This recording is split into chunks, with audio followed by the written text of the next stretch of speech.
Hi everyone! Nagbabalik si Joy Wafa.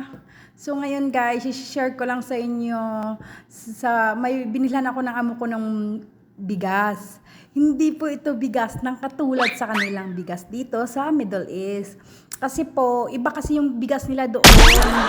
May share ko lang. Iba kasing bigas nila dito. Ang bigas kasi nila is mahaba yung mahaba yung bigas nila pag naluto na mahaba. So alam niyo yan mga ka-OFW dito sa Saudi, Qatar, Kuwait. Yan pares-parehas yung mga kanin, mahaba po yung bigas nila. So ngayon na-share ko lang sa inyo dahil binilhan ako ng amo ko ng bigas na katulad sa Pinas na bigas. So I proud to be charot. Proud to be.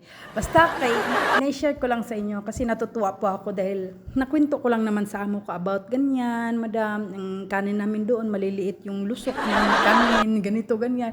Yan, so, nagulat lang ako pagka kinabukasan na bilhan niya ako. So, ngayon, pangalawang saing ko na po ito, ayan. So, mga ka-Joyfa, so, nagluto ako ng ulam. Siyempre, partner ng kanin, you know. So, alam nyo po, blessed po ako sa amo ko ngayon dito. So, thank you God for giving me a madam na mabait. Oh, see? So, ngayon guys, kain po tayo mga ka-Joyfa. So, hindi pa ako nagpapainggit.